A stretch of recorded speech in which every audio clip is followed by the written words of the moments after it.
Seguimos con nuestro estudio de Primera Tesalonicenses, capítulo 2, del verso 13 en adelante. Voy a hacer una breve introducción o recordatorio a este libro.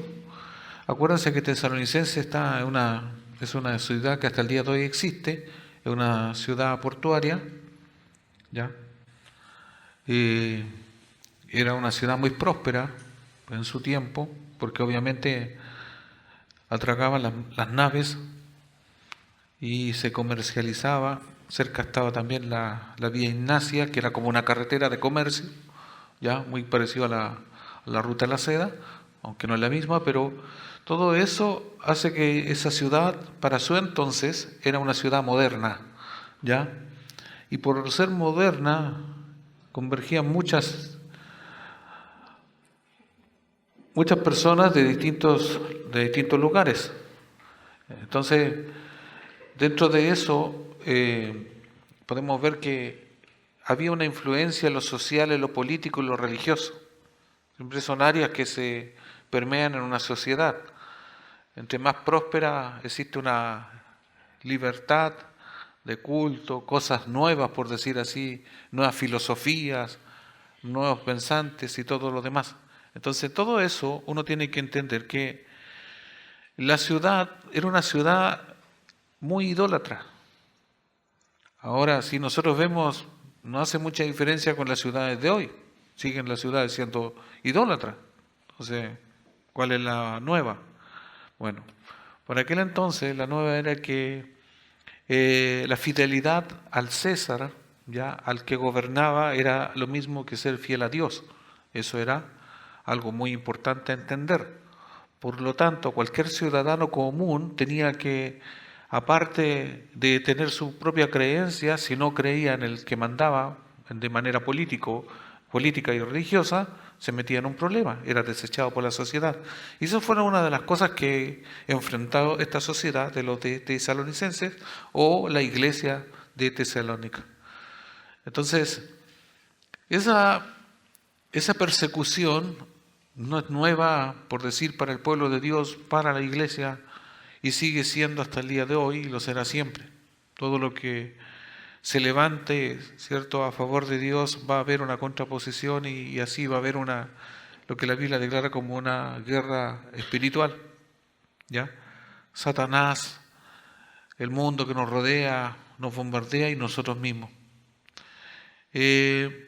Y esta carta a los tesalonicenses, si bien en su contexto general, formato general, es una carta, por decir, positiva, y eso lo vimos también nosotros, de que de todas las cartas que se han enviado a otras iglesias, esta es una buena, porque en realidad hay como mucho elogio, ¿ya? Porque ellos habían tenido un buen comportamiento a pesar de que estuvieron aproximadamente 3 semanas, ¿ya?, Pablo, Sila y Timoteo en ese lugar y se convirtieron. Se les habló de la resurrección, se les habló de cosas muy importantes y con solo ese poco tiempo ellos lograron comprender la verdad del Evangelio y la asimilaron, lo hicieron y lo llevaron a la práctica y empezaron a vivir a pesar de toda la dificultad que tuvieron.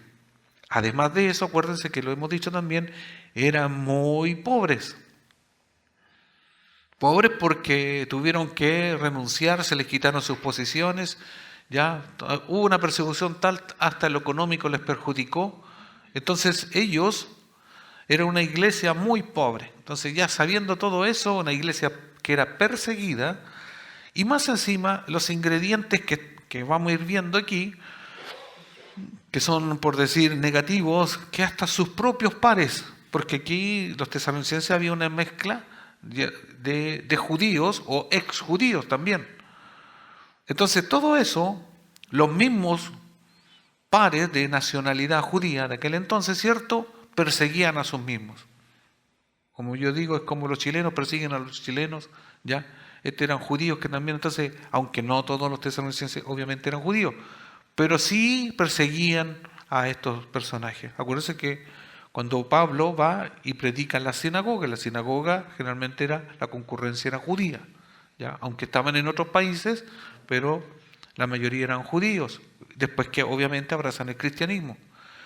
Dicho todo eso, para ir entendiendo que ellos, en un contexto general, fueron muy oprimidos, pero aún así, con toda la opresión, la persecución, la matanza y todo lo malo, ellos siguieron siendo fieles.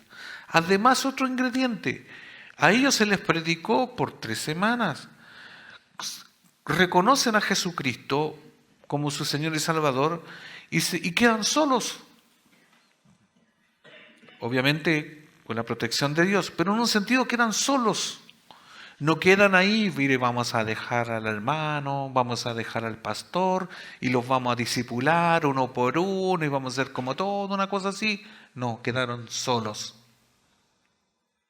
Porque Pablo y Silas y Timoteo tuvieron que salir porque los persiguieron y para que no fuesen matados se van a otra ciudad. Entonces todo eso hay que tenerlo en cuenta, que ellos fueron valientes. Porque se siguieron aferrando a lo que habían creído, tomaron una decisión y de ahí fueron inamovibles. Y eso es digno de destacar. Y eso es un contraste con hoy, que nosotros hoy somos relativamente, yo digo, flojos, cómodos, porque por una u otra cosa desertamos. Como recién decía en la introducción de la alabanza, más que frío, o sea, más que tibio, ya nos ponemos fríos, que esto, que lo otro, y además de eso, usted sabe que le agregamos que no vengo a la iglesia porque hace calor, porque hace frío, porque esto. Entonces, al final, todas esas cosas, nuestra fidelidad al Señor en lo común a veces fluctúa.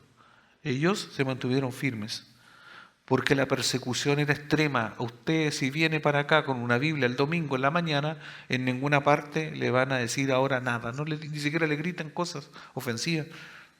No hay una persecución extrema. Aún así, no, nosotros somos tan fieles al Señor en ese sentido. Y ellos se mantuvieron firmes, fieles, y por eso el verso 13, que en adelante que nos toca hoy, ya, habla de la gratitud. Pablo da gracias. Del 13 al 16, este es un extracto, estos versículos del 13 al 16, que hay una gratitud por lo bueno y por lo malo. Y vamos a entender de ahí en el desarrollo. Sin antes decirle que anteriormente se había hablado del liderazgo de Pablo. ¿Se acuerdan que anteriormente en los versículos del 7 al 12 habíamos hablado del liderazgo de Pablo? El liderazgo pastoral de Pablo y de Timoteo y Silas, pero en este caso de Pablo, fue como una nodriza, como una madre y también fue como un padre. ¿Se acuerdan de eso? No se acuerdan.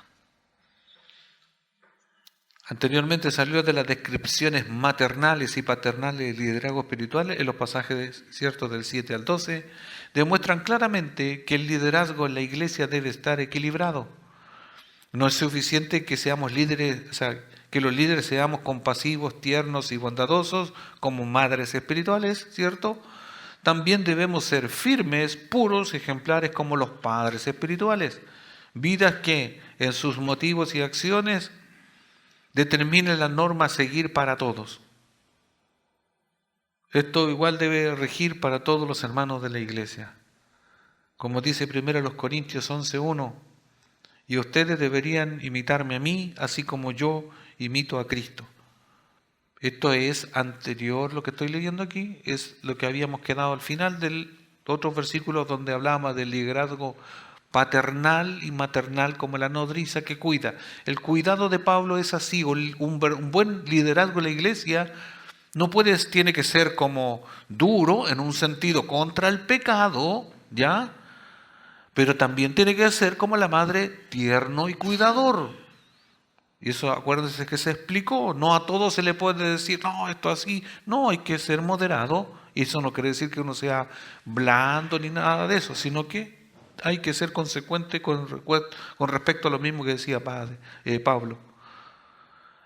Aún más necesitamos enseñar fielmente la verdad, edificar a los santos en sabiduría espiritual y mostrar valentía y convicción para acudir a su lado, para exhortar y llamar a la obediencia a sus hijos espirituales, por medio de la disciplina fuerte y la consolación tierna. Estos esfuerzos llevan a que como los tesalonicenses fueron buenos cristianos en su tiempo, así nosotros también lo seamos. Es decir, eso quiere decir que vivamos como es digno de los que estamos en el reino y prontamente es en su gloria. Ese es lo último, como para cerrar e introducir la idea anterior. Y ahora vamos a ver, como decía, nos encontramos con un contraste, con mucha alegría por los que aceptan ya el Evangelio como los tesalonicenses y mucha tristeza por los que rechazan el Evangelio, que esos fueron los judíos, los judaizantes. Al final, acuérdense del 14, es en el 16, 15 por ahí, ya está hablando de estos que se oponen. Voy a leer en la versión NTV el pasaje del 13 al 16. Dice: por lo tanto, nunca dejamos de darle gracias a Dios de que cuando recibieron su mensaje de parte nuestra, ustedes no consideraron nuestras palabras como solo ideas humanas. Tomaron lo que dijimos como la misma palabra de Dios, la cual, por supuesto, lo es. Y esta palabra sigue actuando en ustedes los que creen. Y luego, amados hermanos, sufrieron persecución por parte de sus propios compatriotas. De esta manera imitaron a los creyentes de las iglesias de Dios en Judea, quienes por su fe en Cristo Jesús sufrieron a manos de su propio pueblo, los judíos. Pues algunos de los judíos mataron a los profetas y otros incluso mataron al Señor Jesús. Ahora también nos han perseguido a nosotros. Ellos no agradan a Dios y actúan en contra de toda la humanidad al tratar de impedir que prediquemos la buena noticia de salvación a los gentiles. Cuando hacen esto, siguen amontonando sus pecados, pero la ira de Dios por fin los ha alcanzado.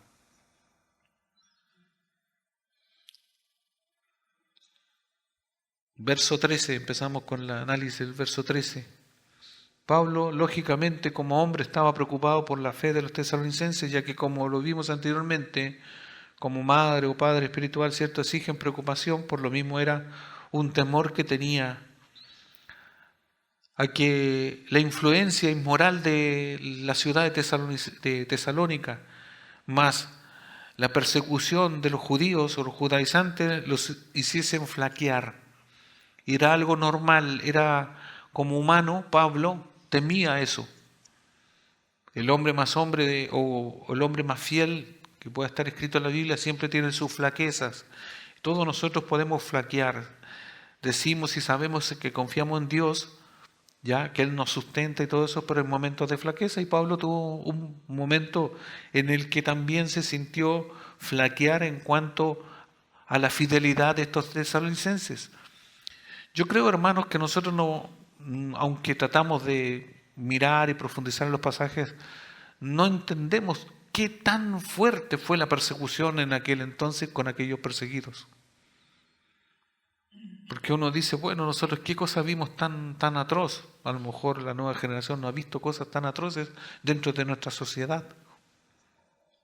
A ellos les tocó persecución, quitarle, despojarle todos sus bienes y ser matados a ese extremo, ser encarcelados. Y no cárceles con privilegios como hoy. Entonces todo eso en esa cultura se daba. Por eso Pablo tenía miedo de que hubiesen flaqueado y que hubiesen desechado la fe. Y por el hecho de que la verdad de salvación era muy nueva para la gente, ya el apóstol, o sea, por el hecho que él había estado tan pocos meses con ellos, él pensaba que podían haber flaqueado. Pero uno se va dando cuenta cuando Dios realmente planta su palabra en el corazón de un creyente, nada ni nadie se la saca. Porque se cumple todo lo que dice el Señor. Dice que Él es el que nos cuida en el hueco de su mano. Si Dios nos hizo nosotros creyentes, y es porque su palabra fue implantada, su espíritu está en nosotros, usted no se deja de ser creyente. ¿Ya? Usted es creyente, puede fluctuar, puede pecar, puede estar débil, puede sentir todo lo que quiera, sí, pero usted no deja de serlo. Porque esa seguridad está puesta en Dios, no en nosotros. ¿Se entiende? Entonces aquí se nota que ellos sí habían abrazado el Evangelio, sí habían creído de la manera única que hay que creer. Se va entendiendo de que ellos eran fuertes en ese sentido, siendo débiles, siendo muy bombardeados por todo su entorno, pero ellos fueron de verdad, como digo yo muchas veces. Y en paralelo, Romanos 8, 26 al 39 remarca esta misma idea, que yo creo que muchas veces yo le llamo, entiéndame bien mis palabras, yo le llamo como esas bebidas energéticas para el espíritu. Los jóvenes que pueden tomar, toman esa Red Bull y todas esas cosas. No lo hagan porque se van a morir luego. Ya, pero hay cosas que uno dice, me tomo un tónico y quedo, pero así. ¿Ya? Los más antiguos que no tomaban esos tónicos, tomaban vino tinto con harina tostada y sentían que andaban navegados, aguardientes, cosas de esas. ¿Ya? De esas que hoy día las nombramos nomás. Ya. Pero ¿cuál es el punto? ¿Por qué estoy diciendo? Porque hay ciertas cosas o ciertos brebajes, comida, ya, que nosotros le agregamos como un sentido de que cuando lo consumimos nos da una energía, así como una potencia. No sé si le ha pasado a usted. Me comí una cazuela de gallina negra y ahora ando así. No sé qué tiene la diferencia de la negra con una castellana, es gallina. Ya, pero ¿cuál es el punto? Estos pasajes, como otros más, yo solamente estoy citando esto, a lo mejor esto no tiene nada, usted me dice esto no tiene nada que ver conmigo, pero yo encuentro que sí. Estos pasajes nos dan ya, nos hace decir, sí, yo estoy ahí, yo soy parte de ese, porque Romanos 8 dice esta versión, del 26 al 39, y de la misma manera, esta es la versión NTV, de la misma manera también el Espíritu nos ayuda en nuestra debilidad porque no sabemos orar como debiéramos, pero el Espíritu mismo intercede por nosotros con gemidos indecibles. Y aquel que escudriña los corazones sabe cuál es el sentir del Espíritu, porque Él intercede por los santos conforme a la voluntad de Dios. Y sabemos que para los que aman a Dios, todas las cosas cooperan para bien, esto es, para los que son llamados conforme a su propósito. Porque a los que de antemano conoció, también los predestinó a ser hechos conforme a la imagen de su Hijo, para que Él sea el primogénito entre muchos hermanos. Y a los que predestinó, a esos también llamó. Y a los que llamó, a esos también justificó. Y a los que justificó, a esos también glorificó. Entonces, ¿qué diremos a esto? Si Dios está por nosotros, ¿quién estará contra nosotros? El que no eximió ni a su propio Hijo, sino que lo entregó por todos nosotros, ¿cómo no nos concederá también con Él todas las cosas? ¿Quién acusará a los escogidos de Dios? Dios es el que justifica. ¿Quién es el que condena? Cristo Jesús es el que murió. Sí, más aún, el que resucitó, el que además está a la diestra de Dios, el que también intercede por nosotros. ¿Quién nos separará del amor de Cristo? ¿Tribulación o angustia o persecución o hambre o desnudez o peligro o espada? Un paréntesis. Todo lo que estoy citando lo estaban viviendo los tesalonicenses. Ellos estaban siendo perseguidos, y de ahí vamos a citar algunos textos y vamos a entender que ellos la estaban pasando tal como dice Romanos. Ojo, ellos no tenían la carta a los romanos todavía, había sido escrita después. ¿Y cómo entonces perseveraron si no tenían esto que para nosotros es como riquísimo? Bueno, sabiduría de Dios, Él lo sostenía. Nos vamos dando cuenta que ellos, por decirle, faltaba parte del Nuevo Testamento. Tenían las antiguas escrituras o el Antiguo Testamento. Entonces no tenían todo. Aún así, Dios los sustentaba. Verso 36 dice, tal como está escrito, por causa tuya somos puestos a muerte todo el día, somos considerados como ovejas para el matadero. Pero en todas estas cosas somos más que vencedores por medio de aquel que nos amó. Acuérdense que todas estas cosas negativas, fuertes, que no nos gusta a nadie, dice, por medio de aquel que nos amó.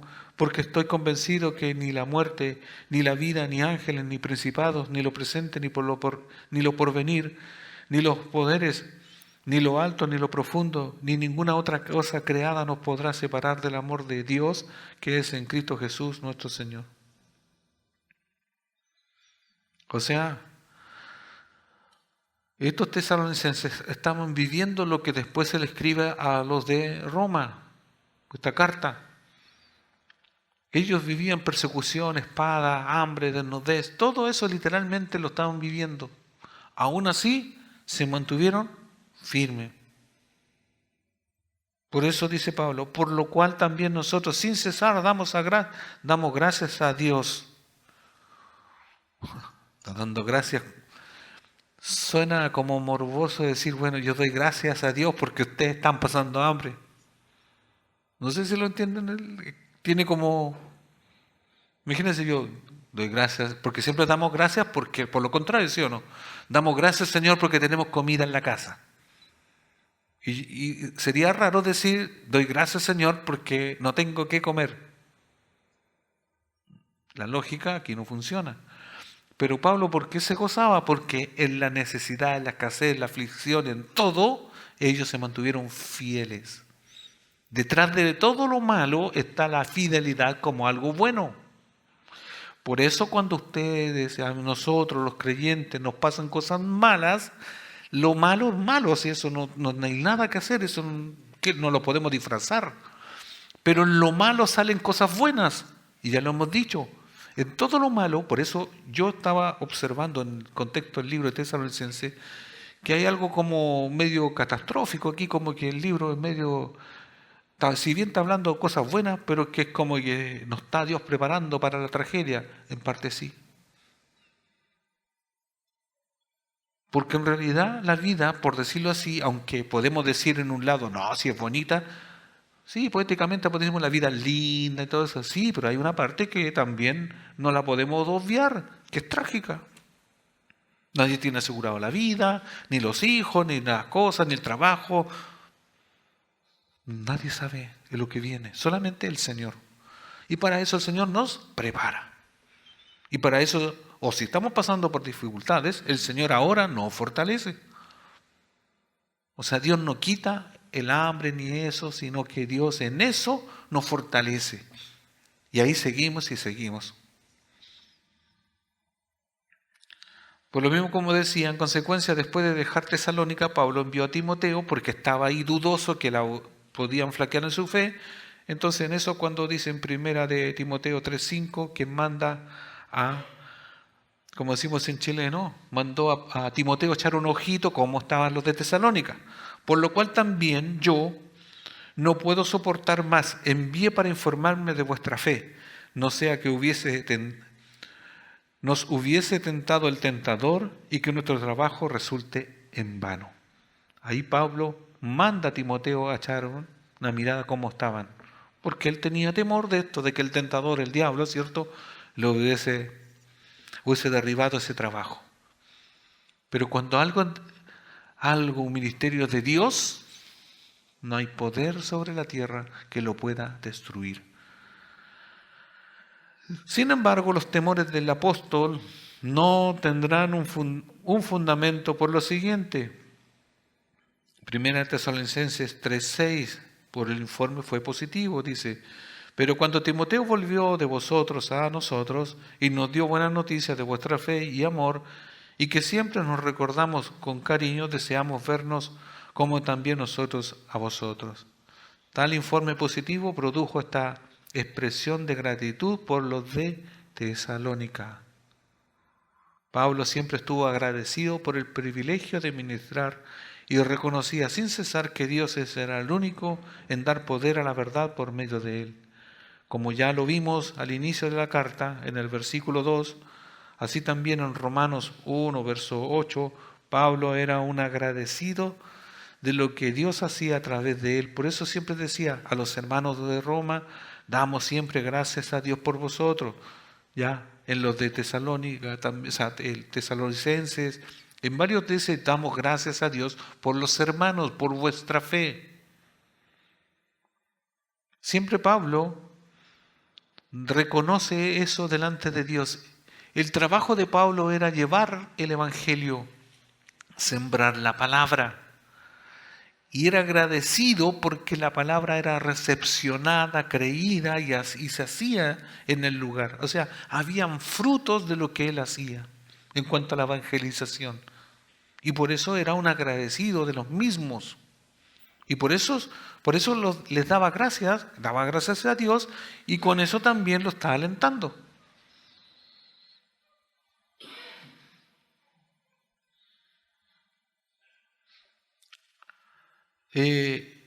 Dentro de esto hay cosas curiosas que uno puede observar al pasaje. En contraste a nosotros, él daba gracias porque vamos a ver que eran perseguidos y todo lo malo, ¿cierto?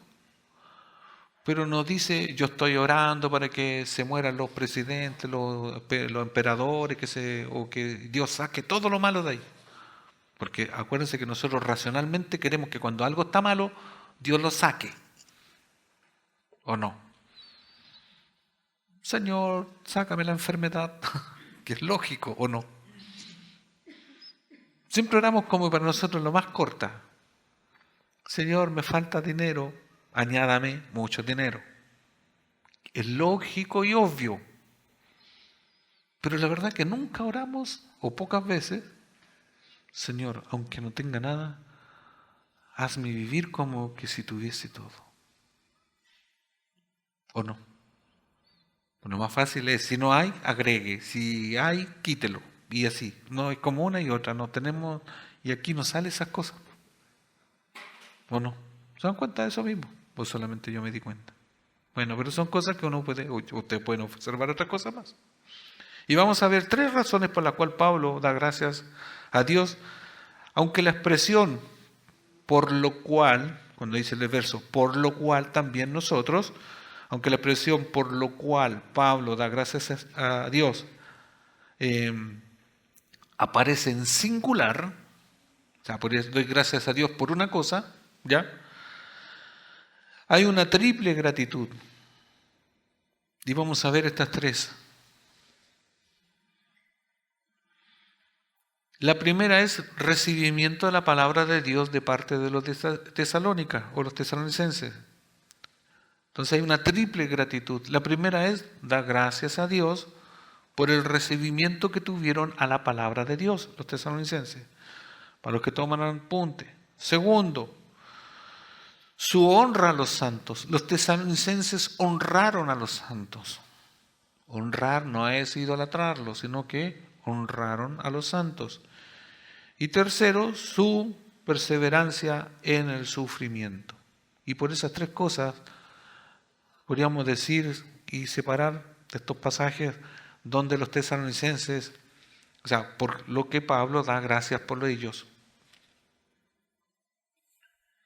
Vamos a ver la primera, el recibimiento de la palabra.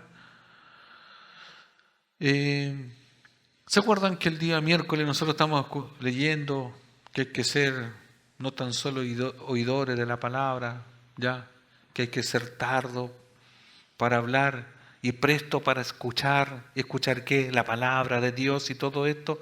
Y yo digo, ¿cómo todo concuerda que estos mismos tesalonicenses pueden ser un ejemplo de que ellos fueron tardos para hablar, pero sí fueron apresurosos? Ellos pusieron atención a la predicación. Estuvieron 3 semanas ya, y durante todo ese periodo, y entiéndase que uno cree que estuvieron todos los días, no, estuvieron algunos días, porque se enseñaba en la sinagoga, los días de reposo. Entonces, eso es porque ellos estuvieron atentos y retuvieron la palabra, y la palabra que retuvieron les fue para salvación. No sé, yo digo que nosotros yo me comparo, yo a lo mejor voy a un seminario como 2 meses, estoy metido, duermo ahí en el mismo y vuelvo casi igual. Y usted va a decir, ¿cómo estuvo? Bueno, estuvo bonito, comí muerto. En cambio ellos lo poco lo retuvieron y lo poco lo hicieron un estilo de vida de cristianos, por eso aparecen aquí. Entonces, por ese recibimiento a la palabra de Dios, da gracias Pablo. Dice, de que cuando recibiste la palabra de Dios que oíste de nosotros, la recibiste no como palabra de hombres, sino según es verdad la palabra de Dios, la cual actúa en vosotros los creyentes. Ya en otros pasajes hemos enseñado esto, que hay palabra de hombre y otro dice, se usa la expresión palabra de Dios, palabra de hombre, palabra de Dios. Cuando en esta misma carta y en otras más, cuando se habla palabras de hombre, son palabras motivacionales, palabras lisonjeras, como vimos también, que son palabras infladas, palabras falsas, palabras de mucho ánimo, pero ahí queda. ¿Ya? Palabras que le oh, ustedes son los creyentes más lindos de toda la tierra. Ay, usted ha sido, gracias, pastor, yo sabía.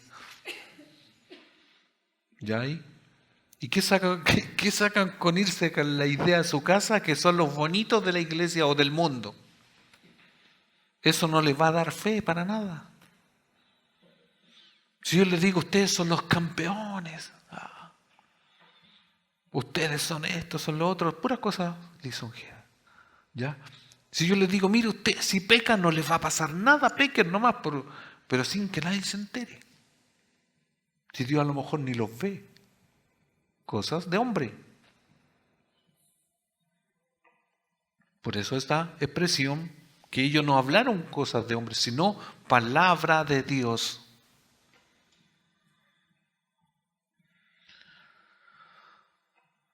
Entonces, de que cuando recibiste se refiere al recibimiento objetivo de un mensaje particular, en este caso, la frase, la palabra de Dios que oíste de nosotros, literalmente se lee, palabra oída de nosotros y enviada por Dios. Palabra oída de nosotros y enviada por Dios. Cuando usted cita un pasaje de la Biblia, es una palabra, como dice aquí. Si usted me cita un versículo, yo la voy a oír de un miembro de la iglesia, ¿sí o no? Señalado, pero esa palabra no es de Juanita, no es de esto, ¿de quién es? Es de Dios. Esa es la diferencia. Porque también yo puedo hablar mis palabras como cuando nos comunicamos, pero pueden ser solamente mis palabras. Y esto es lo especial, por eso da gracias, porque son palabras, estas son literalmente las palabras de Dios.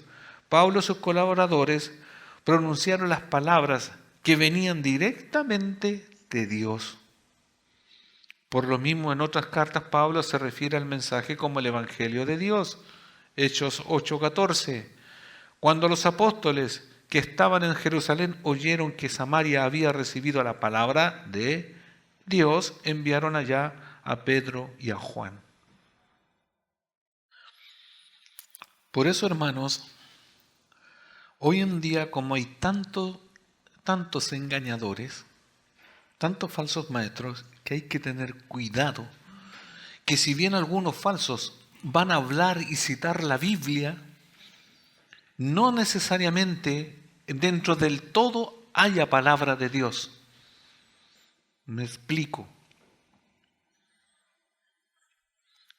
Como leí de Romanos, porque en Cristo Jesús somos más que vencedores. Eso dice el texto.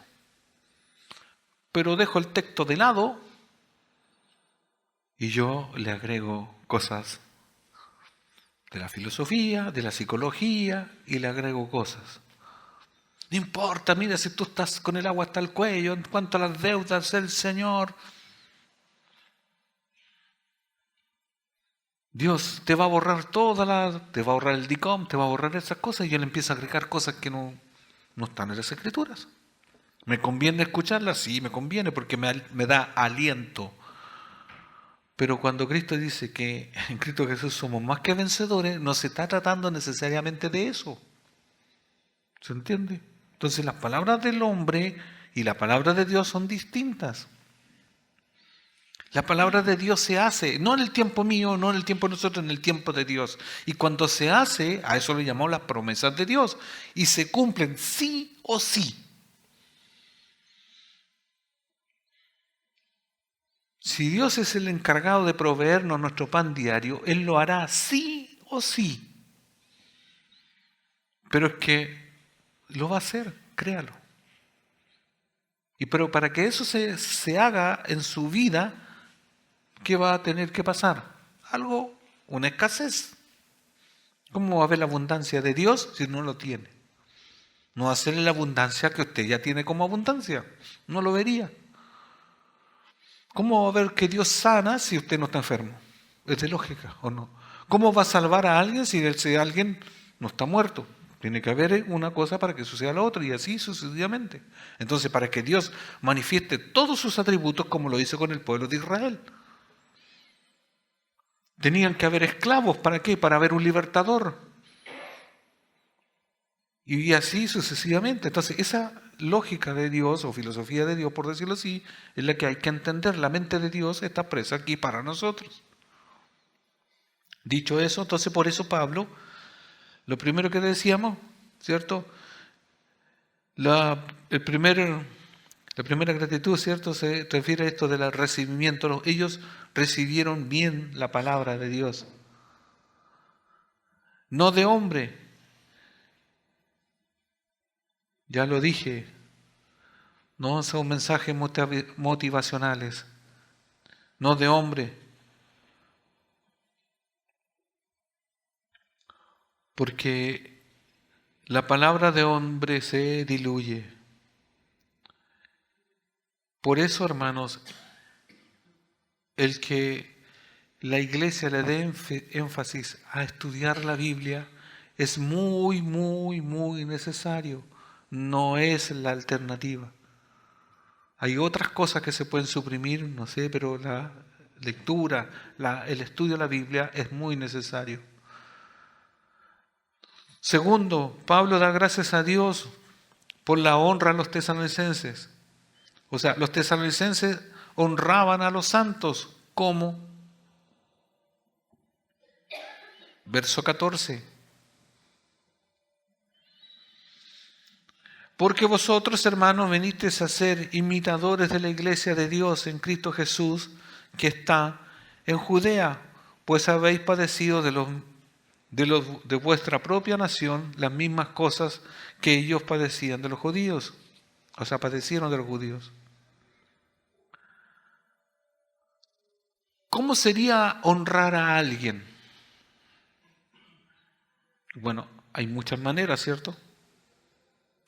¿Cómo honramos, por ejemplo, a un personaje de nuestra sociedad, a alguien de la Guerra del Pacífico, de la batalla, ¿cierto?, que nosotros vemos en nuestros próceres, ¿cierto? ¿Cómo se supone que se honran? Se le hace un busto, ¿cierto? Y se le coloca en una plaza, se le coloca en una calle, el nombre, ya. Ahí usted dice Manuel Rodríguez, ¿cierto? Con no sé qué otra calle. Y ahí usted dice, con Kulmoller.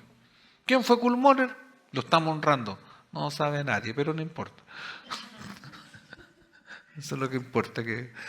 Ya, pero estamos honrando la imagen de alguien, ¿cierto? Eso es honrar.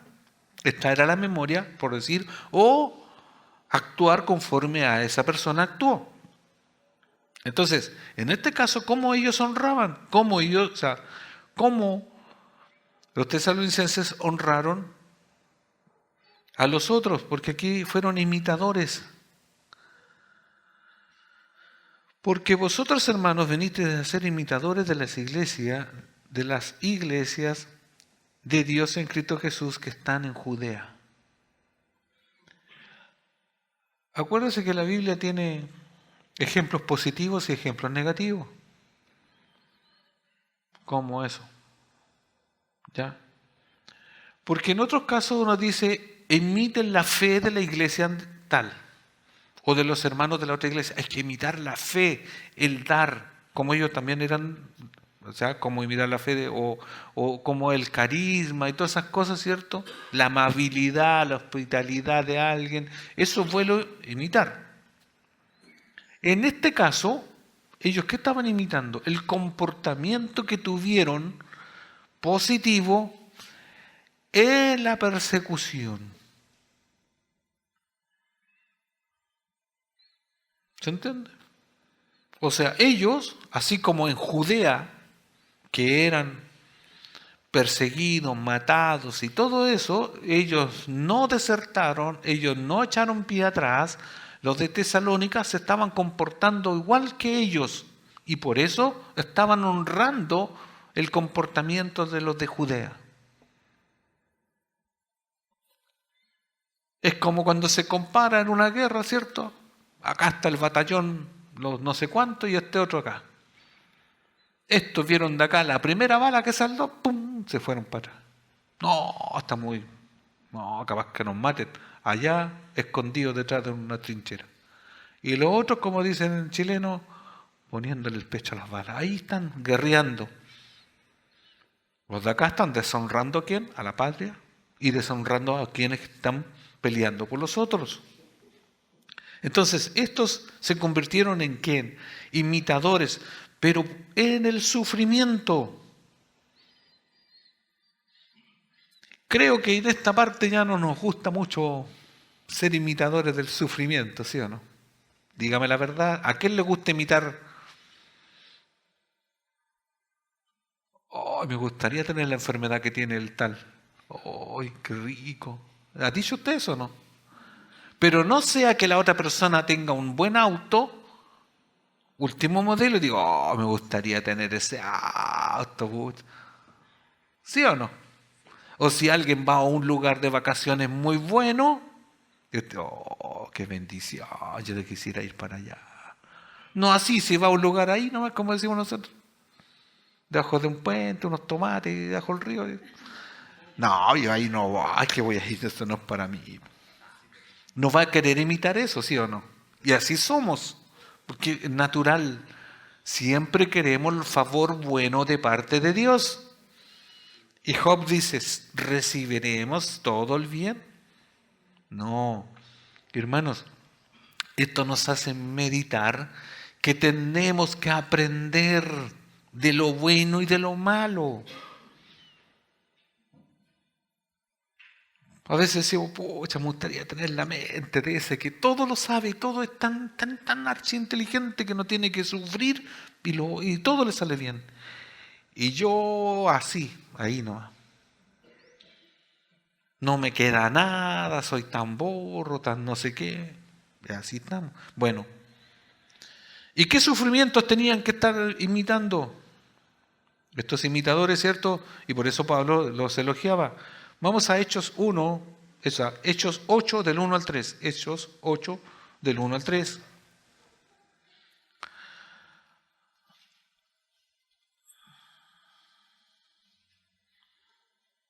Leo la versión NTV, dice, Saulo fue uno de los testigos y estuvo totalmente de acuerdo en el asesinato de Esteban. La persecución dispersa a los creyentes. Estos son los títulos de este pasaje. Dice, ese día comenzó una gran ola de persecución que se extendió por toda la iglesia de Jerusalén. Y todos los creyentes, excepto los apóstoles, fueron dispersados por las regiones de Judea y Samaria. Con profundo dolor, unos hombres consagrados enterraron a Esteban. Y Saulo iba por todas partes con la intención de acabar con la iglesia. Iba de casa en casa y sacaba a rastras tanto a hombres como a mujeres y los metía en la cárcel.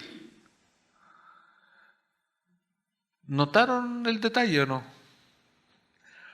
Pablo, acá, ya convertido, le está diciendo a los tesalonicenses que daba gracias porque ellos eran valientes. A ver, Pablo. Y Pablo, tú no eras de los que tú hacías lo que al estar haciendo, Pablo de primera persona sabía lo que se hacía en Judea, en Jerusalén y en esa región. Porque de acuerdo a Hechos, Pablo, antes que se convirtiera, tomaba a la gente y los metía en la cárcel. ¿Se entiende? Ese era el tipo de persecución, porque era la misma en Tesalónica, donde están los tesalonicenses. Esa persecución era la misma que está en Jerusalén, en Judea, en todo alrededor, hasta en Samaria. Todo era lo mismo. Y ahí como ejemplo está aún la muerte de Esteban. Y donde Pablo, en ese entonces, no era convertido, Pablo consintió, ¿cierto?, con la muerte de Esteban. Hermanos, el ser creyente para aquel entonces literalmente era de vida o muerte. ¿Tú dices ser creyente? No, es que tú tienes que creer en el César, no, yo creo que en Cristo, entonces vamos, y te dejaban sin familia o mataban todos. ¿En tu familia en quién crees? No, creemos en Cristo, vamos todos, y eran matados. Les despojaban sus casas, sus bienes, sus animales, quedaban sin nada. Y por lo mismo, después, si seguimos aquí en la misma secuencia, ¿cierto? Acuérdense que por eso habían tantas viudas. Porque se mataban a los hombres que creían en Jesucristo. Cuando empieza la iglesia, empieza una persecución extrema, extrema, extrema. Y por eso ellos honraban a los de Judea. Los tesalonicenses estaban haciendo lo mismo, ahí estuvieron, no declinaron nunca. Como es una jerga de fútbol. Les voy a dejar la pelota ahí bailando para que echen el penal. Nosotros haríamos lo mismo, ¿no?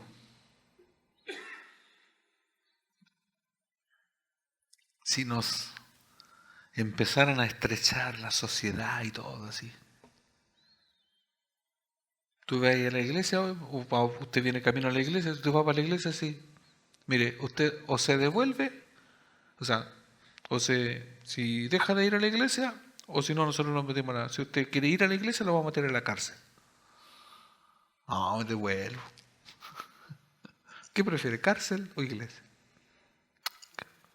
¿O me devuelvo? No, si yo no era, si me invitaron ese día, no. No, si no soy de eso. Negando. ¿Cómo reaccionaríamos? Y a ellos no le importó eso. No le importó. Entonces ellos honraron, ¿cierto? O se comportaron en la dificultad tal como los otros que estaban en otra iglesia, o sea, en otro lugar que era la iglesia de Judea o Jerusalén, que era la primera iglesia. Tercero, acuérdense que estamos viendo las tres cosas por las cuales, o tres razones por las cuales Pablo da gracias.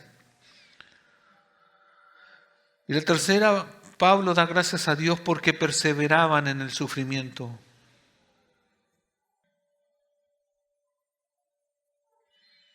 Ahí mismo en el verso 14, primero dice, porque vosotros, hermanos, venimos a ser imitadores de la iglesia de Dios en Cristo Jesús, que está en Judea, pues habéis padecido de vuestra propia nación las mismas cosas que ellas padecieron de los judíos, los cuales mataron al Señor Jesús y a sus propios profetas y a nosotros nos expulsaron.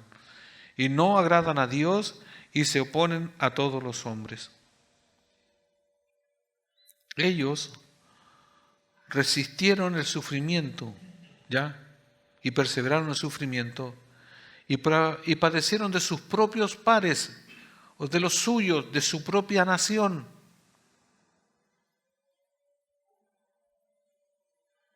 Mire, cuando se entiende que cuando a uno lo hiere un familiar, ¿no? ¿Dónde usted, qué le duele más? ¿Cuando lo ofende un familiar o cuando es un extraño? Cuando el extraño le dice, total, usted por último, como es extraño, no está con esa persona, no convive, no vive con esa persona, no está cerca suya, por último no va a ver más y ya pasó. ¿Sí? No es que no nos duela. Pero si es el cónyuge, es una hija, es un hijo, es con alguien que usted vive en entorno familiar y le hiere a usted, ¿tiene más peso o no? Ya, ellos de su propia nación, los mismos judíos, perseguían a los mismos judíos, que ya obviamente eran cristianos. Entonces, por eso Pablo da gracias porque perseveran aún en el sufrimiento de los mismos suyos. O sea, es otro valor agregado ¿a qué? A que ellos estaban sufriendo, pero más encima los mismos conocidos o los mismos de su nación. Y se cumple lo que dice el Señor en Mateo 10, 34 y 36.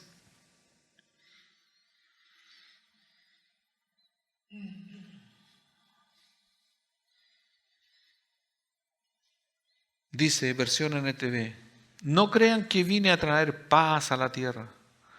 No vine a traer paz sino espada.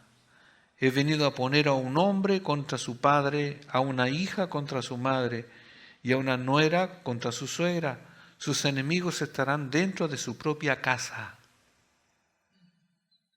Chuta, yo sabía eso, pastor, que en mi casa... No. Entonces, obviamente yo no sé si todos lo entiendan a la primera, pero porque como si Cristo en una parte vino a traer paz, ahora no trae espada, ¿cómo? Bueno, ¿en qué quedamos?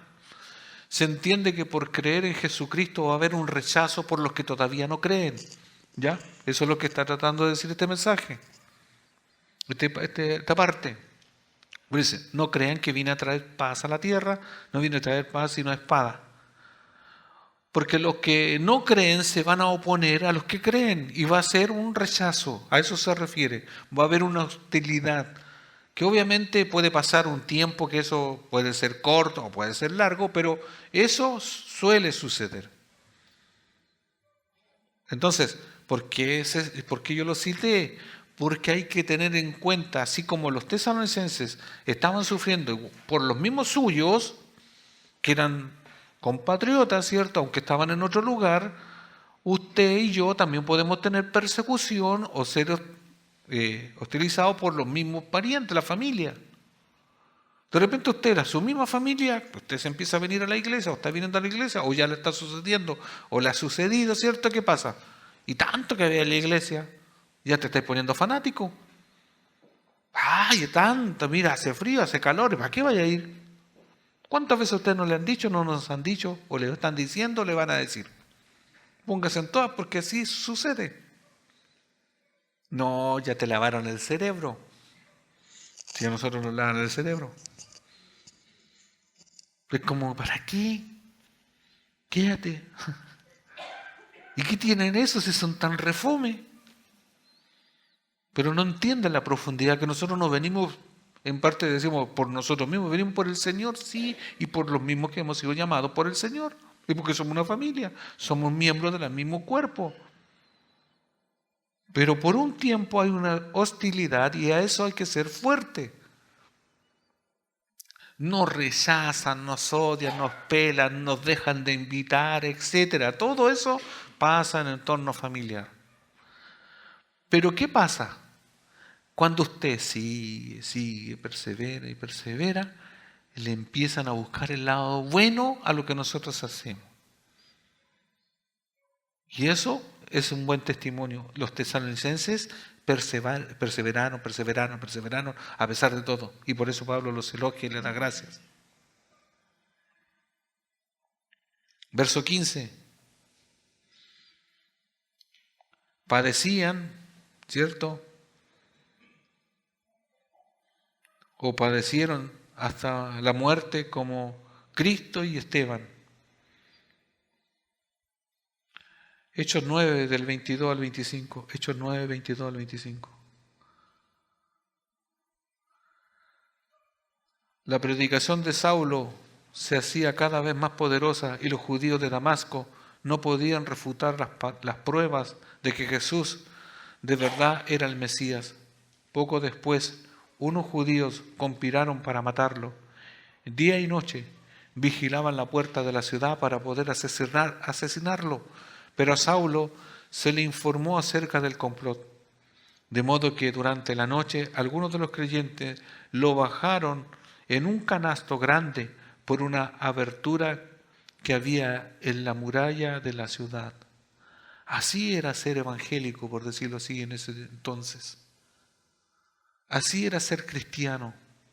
Esa es la vida de un cristiano de aquel entonces. No era estatus, no era así como para alardear. No, yo soy evangélico. No, era difícil. Y por eso uno, ¿qué remarca? Que obviamente los tiempos pasan, nos damos cuenta que hoy somos más privilegiados. Y aún al ser más privilegiados que ellos, nosotros con todas las ventajas culturales, sociales que tenemos hoy, ¿cómo somos? ¿Cómo cree que somos?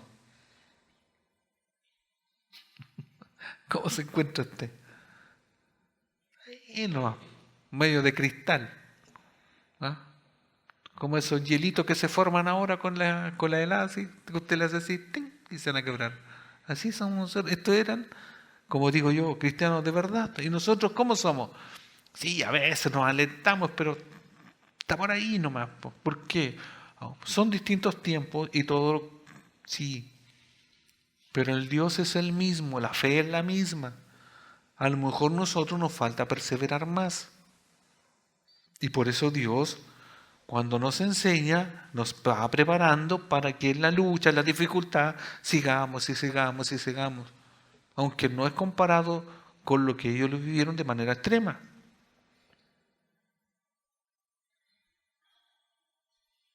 Verso 16 dice,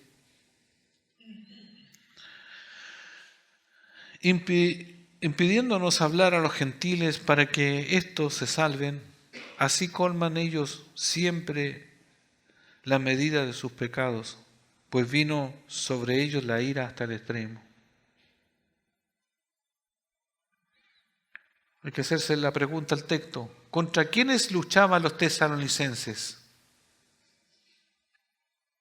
Con judíos o judaizantes que no agradaban a Dios y se oponen a todos los hombres, impidiéndonos hablar a los gentiles para que estos se salven. Los tesalonicenses luchaban contra ellos, en un sentido de que, o al revés, los judíos luchaban contra ellos para detener el evangelio. Y estos tenían la particularidad que no agradaban a Dios. Todo aquel que se opone al evangelio no agrada a Dios. Este es parte de una realidad triste, pero es una verdad.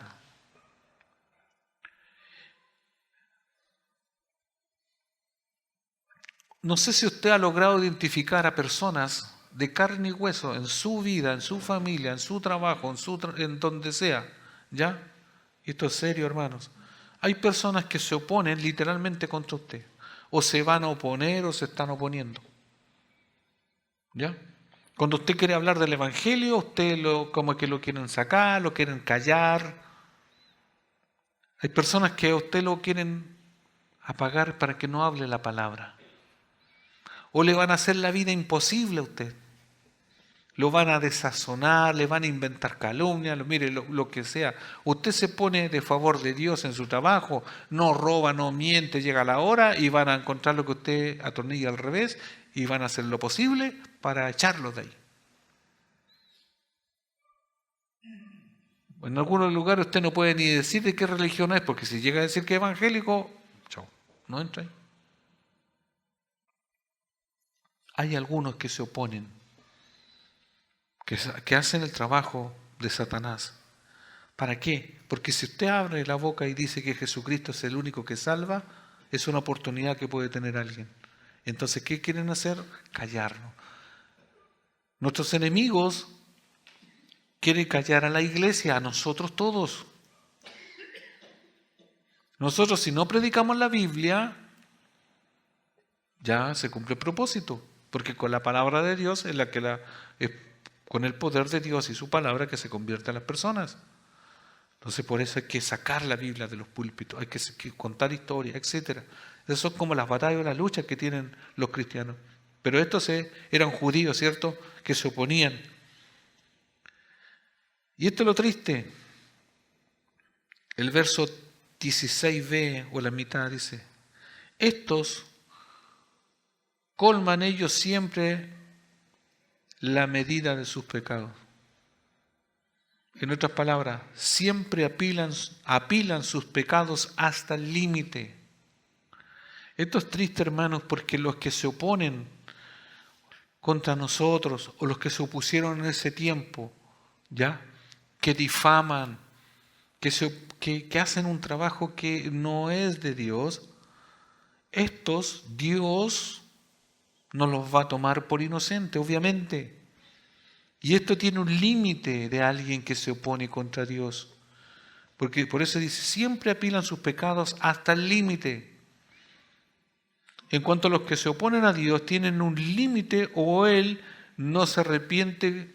O sea, si el que no se arrepiente también tiene un límite de sus pecados. Obviamente Dios sabe ese límite. Dios en un momento a los que se oponen, Dios les va a decir hasta aquí. En Génesis 6, del 3 al 6, Génesis 6, del 3 al 6, hay un ejemplo. Vamos a obviar el verso 4, ¿ya? Aquí hay un ejemplo que habla del diluvio, el diluvio universal, versión NTV. Dice, entonces el Señor dijo, mi espíritu no tolerará a los humanos durante mucho tiempo, porque solo son carne mortal. En el futuro, la duración de la vida no pasará más de 120 años. El Señor vio la magnitud de la maldad humana en la tierra y que todo lo que la gente pensaba o imaginaba era siempre y totalmente malo. Entonces el Señor lamentó haber creado al ser humano y haberlo puesto sobre la tierra y se le partió el corazón. En la otra versión dice, Dios se arrepintió. No es que Dios se equivocó. ¿Ya? Es una expresión para dar a entender que Dios siente igual que nosotros, pero que no se equivoca igual que nosotros. Por eso esta otra versión dice, se le partió el corazón a Dios. Es porque siente que nosotros, los seres humanos, pecamos y pecamos, eso es lo que está diciendo, y por eso para ese entonces, ¿qué hace? Ya Dios puso el límite, porque si, imagínense, si Dios no hubiese puesto el límite de 120 años para vivir, si vivimos 500 años pecando, pero si yo soy del Señor no peco, todos pecamos. Imagínense, pecamos nosotros en este lado, siendo creyentes, ¿qué queda para el que no lo es?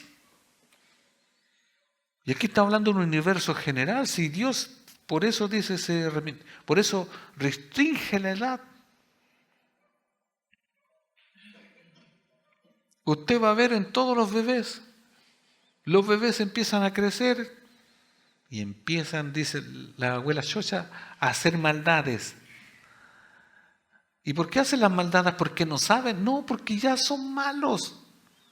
¿Cómo es? Suena cruel, pero es así porque traen la semilla de la maldad.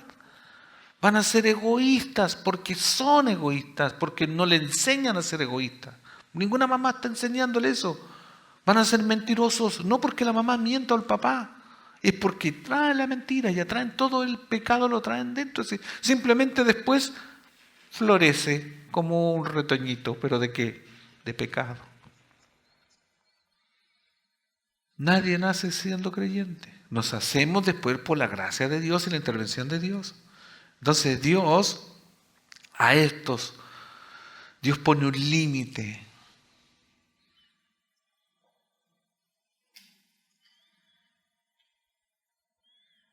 Dice la expresión, vino sobre ellos la ira hasta el extremo. Vino sobre ellos la ira hasta el extremo. La ira del juicio de Dios vino sobre los judíos hasta el extremo. Aquí hay una parte, hay un verbo, el venir, no la pastilla, ¿ya? Vino, dice. El verbo vino, ¿ya? Que tiene que ver con venir, ¿cierto? Está Aquí hay una conjugación griega, para que entienda. ¿Por qué yo les voy a decir esto? Porque tiene mucha importancia. Esto se lo voy a decir una pura vez en toda mi vida porque no me gusta repetirlo. Está en un tiempo aoristo. Aoristo. ¿Has escuchado los verbos aoristo que están en griego? No, yo cuando lo aprendí, no me lo aprendí porque es difícil. Lo escuché nomás. Ya. Pero ¿cuál es el punto? Que como estas palabras están obviamente traducidas del griego, el vino tiene o venir, en este caso, vino, tiene una conjugación como en el pasado, en el presente y en el futuro, usando solamente esa expresión. ¿Ya? Nosotros en el castellano, veniré, viniste, fuiste, como que tenemos distintas conjugaciones, pero aquí tiene esa implicación que es como abarca el pasado, presente y futuro. Entonces, por eso uno tiene que mencionarlas que en su original el autor quiso decir o ampliar la idea, pero por nuestro idioma a veces eso se limita. Y yo solamente en algunos casos lo trato de decir o explicar para tener toda la idea. ¿Ya? No es para que digan, yo no he estudiado griego ni lo voy a estudiar, solamente ni para confundirlos. Por eso dice, pues vino sobre ellos la ira.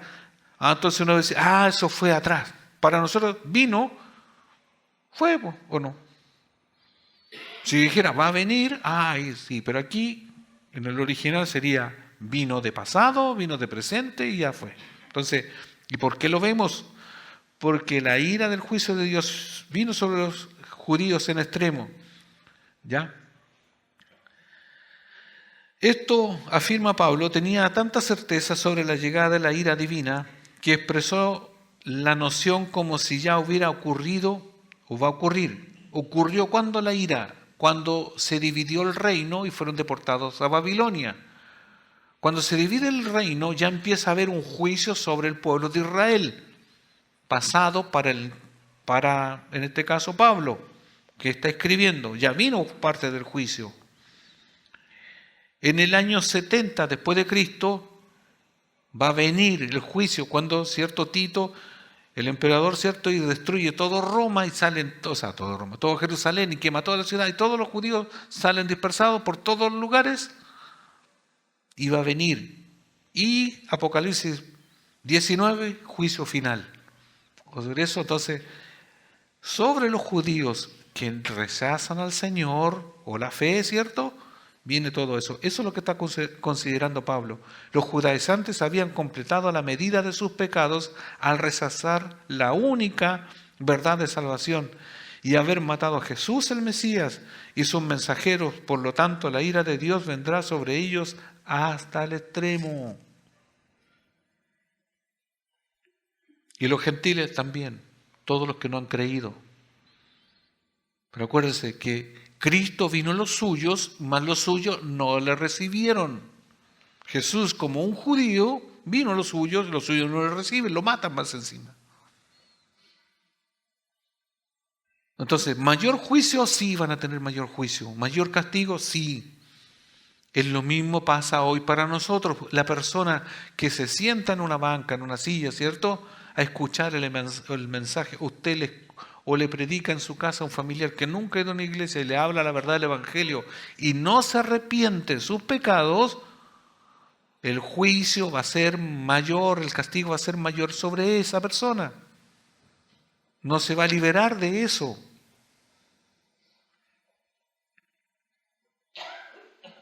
Y para concluir, hoy en día, como los días de Pablo, la elección entre la bendición y la maldición de Dios sigue extendiéndose. Siempre Dios tiene misericordia. A nuestros amigos, a los conocidos, a los que nosotros le predicamos el Evangelio, tienen una oportunidad de salvación. Aunque su maldad sigue creciendo, tienen una oportunidad. Quienes creen, obedecen la palabra de Dios y honran a los creyentes, imitando sus vidas, perseverarán hasta el fin o hasta la gloria eterna, que es una buena razón para alegrarse por ellos. Pero quienes rechazan la palabra y obstaculizan a quienes la predican, sufrirán la condenación eterna, que es una buena razón para entristecerse por ellos. Hermanos, aquellos que se oponen van a tener un juicio más terrible. Están los que no creen simplemente y no se oponen, no dicen nada. Por eso, hermanos, la iglesia persevera. Hermanos, a nosotros nos cuesta a lo mejor en este tiempo desechar a lo mejor estar en la casa, calentitos, en el verano refrescarnos. Nosotros todos los domingos, los días miércoles nos congregamos. Y alguien podría decir, estamos sacrificando tiempo. Puede ser que sí, pero también estamos buscando más de Dios. Pero ese tiempo para nosotros es importante, porque nos nutrimos, nos fortalecemos. ¿En pro de qué? ¿De nosotros mismos? No, porque nosotros tenemos la misión de ¿qué? De llevar las buenas noticias a aquellos que no se arrepienten, no quieren arrepentirse. Seguimos siendo esa luz, esa sal en medio de este mundo. Si nosotros nos extinguimos, si nosotros dejamos de perseverar a pesar de todo lo que nos pasa, si nosotros dejamos de ser, ¿quién les va a predicar? ¿Quién va a ir por aquellos? Somos nosotros los que tenemos que ir. Por eso los tesalonicenses perseveraban, porque acuérdense que más al inicio decían que ellos más encima fueron por toda la región y alcanzando a otros. Por eso, hermanos, concluyendo, no importa, aunque nos importa, la persecución que tengas, los problemas, las necesidades que son temporales, por ahora, es porque Dios está santificando tu vida, fortaleciéndote. Es temporal solamente el sufrimiento de aún. Nuestras angustias son temporales. Nuestras necesidades, carencias son por ahora. Pero ¿qué tenemos que hacer? Seguir, porque hay otras cosas más importantes. Llevar el Evangelio, animarnos unos con otros, etc. Entonces Pablo da gracias por decir así, porque ellos estaban en medio de una tragedia. No, porque en medio de la tragedia que ellos tenían, fueron fuertes, siguieron adelante. Entonces nosotros demos gracias, ¿por qué? Porque a lo mejor todavía no tenemos algo, concluido una edificación, no tenemos estas cosas, sí, pero damos gracias al Señor porque aún en todo siempre ha sido fiel. ¿O no? Siempre ha sido fiel. Póngase en pie.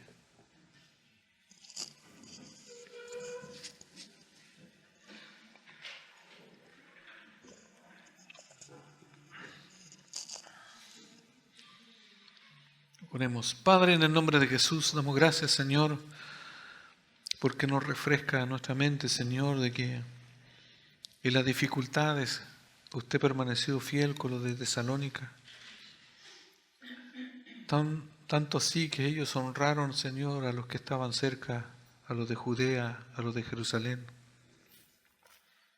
Y ellos fueron los imitadores, pero del sufrimiento.